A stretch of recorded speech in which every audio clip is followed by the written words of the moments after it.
आदरणीय दर्शकबिन नमस्कार, स्वागत छ यस खतरा मिडिया नेपालमा। जस्तै नयाँ फलोअप रिपोर्ट लिएर आज पनि उपस्थित भइसकेका छौँ। साथै यस च्यानलमा जोडिनु भएको छैन भने च्यानललाई सब्स्क्राइब गरी जोडिन नभुल्नुहोला। कक्षा 12 को लागि नयाँ फलोअप रिपोर्ट लिएर उपस्थित भइसकेका छौँ। कक्षा 12 को परीक्षा कुन माध्यमबाट हुन्छ त? जेठ 26 गतेदेखि हुनुपर्ने कक्षा 12 को वार्षिक परीक्षा 2 महिना ढिला भइसकेको अवस्थामा पुनः स्थगित भएको छ। कुनै विकल्प नदिई अचानक परीक्षा स्थगित गरिएपछि झन्डै 4 लाख विद्यार्थीसँगै तिनका अभिभावक समेत मानसिक तनावमा परेका छन्। प्रधानमन्त्री शेरबहादुर देउवाले विद्यार्थीको भविष्य र स्वास्थ्यलाई असर नपर्ने गरी विकल्पसहित आवश्यक निर्णय गर्ने बताए पनि अहिलेसम्म कुनै विकल्प नहुँदा विद्यार्थीहरू एउटै कक्षामा 20 महिनासम्म पढ्नुपर्ने अवस्था सिर्जना भएको छ। यो गम्भीर चिन्ताको विषय रहेको छ। परीक्षामा वैकल्पिक उपायको खोजी गरी आउँदो कक्षा सञ्चालनको आधार तय हुनु नसक्दा समस्या चुलिँदै गएका छन्।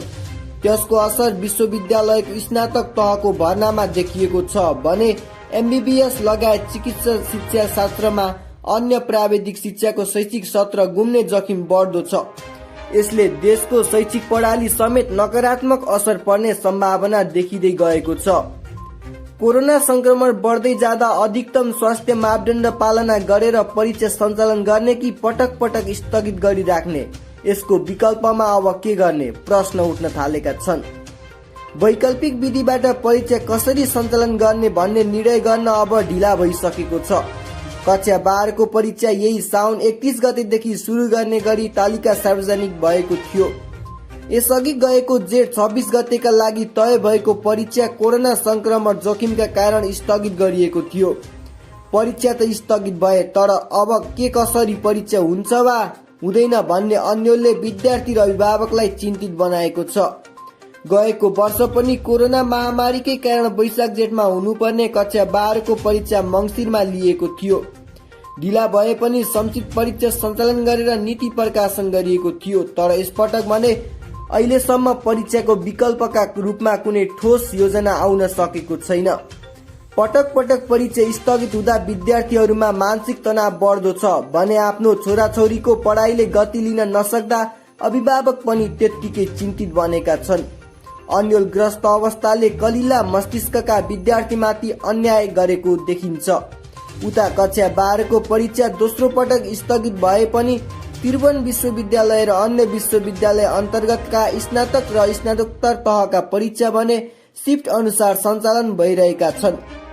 विभिन्न विद्यालयमा कक्षा 11 मा पढ्ने 4800 विद्यार्थीले पनि परीक्षा दिइरहेका छन्। क्याम्पसहरूमा एउटै केन्द्रमा 500 भन्दा बढी विद्यार्थी राखेर पनि परीक्षा भइरहेको बताइन्छ। स्वास्थ्य मन्त्रालयले सबै परीक्षा रोक्न आग्रह गरे पनि त्रिभुवन विश्वविद्यालयका निर्धारित परीक्षा रोकिएका छैन। विकल्प नै दिएर अचानक परीक्षा स्थगित गर्दा विद्यार्थी र अभिभावकहरूमा मानसिक तनाव स्वाभाविक रूपमा बढेको छ। यस्तो अवस्थामा विद्यार्थीलाई थप अलमलमा पर्न नदिन परीक्षा बोर्ड र सरकार संवेदनशील बन्नै पर्छ। अब विकल्प दिन ढिला गर्नु हुँदैन।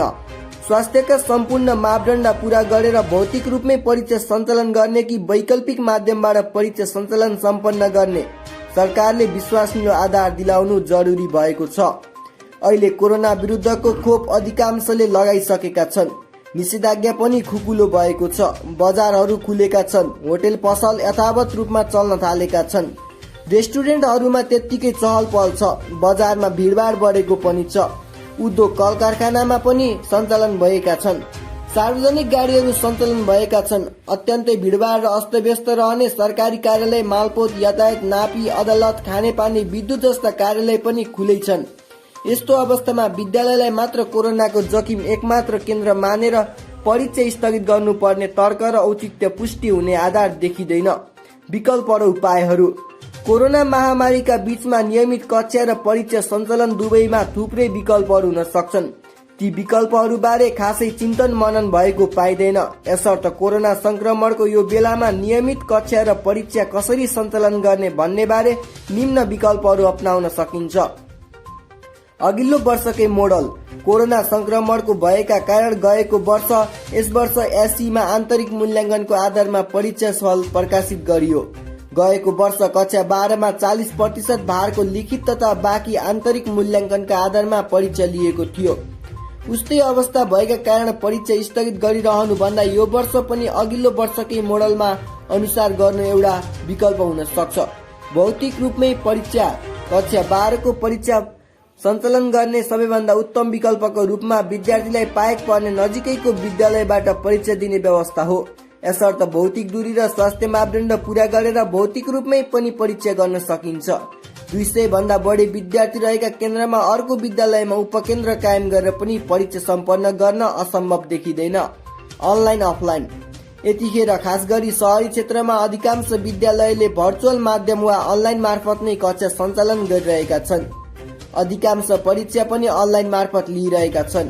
नेपालका सबै ठाउँमा एकै प्रकारको कोरोना जोखिम पनि छैन। शहरी क्षेत्रमा अनलाइन परीक्षा प्रभावकारी बन्न सक्छ, तर ग्रामीण भेगमा कम विद्यार्थी रहेको ठाउँमा भौतिक उपस्थितिमै परीक्षा गर्न सकिन्छ।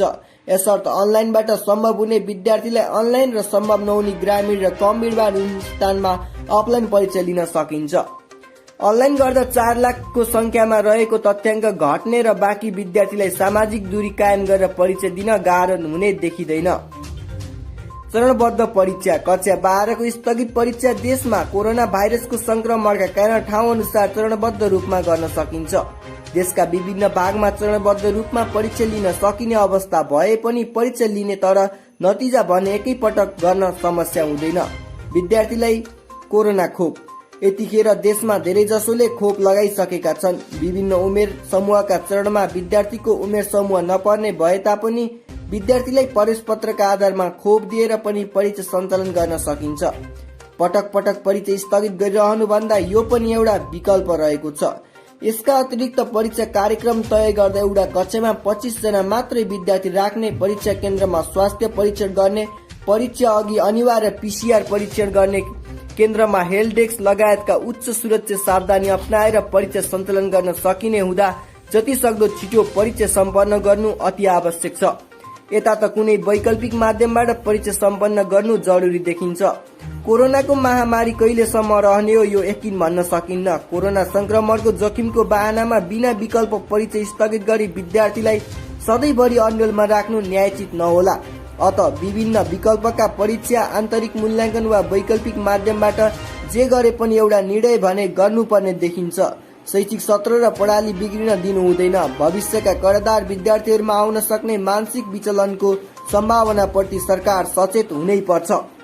दर्शकबिन, तपाईहरुमा फेरि पनि परीक्षाको विषयमा लकडाउन साथै अन्य देशभरिका खबर लिएर उपस्थित हुने नै छौं। अहिलेका लागि भने हामी यस खोज मिडिया नेपाल युट्युब च्यानलबाट बिदा हुन चाहन्छौं। हस्त धन्यवाद।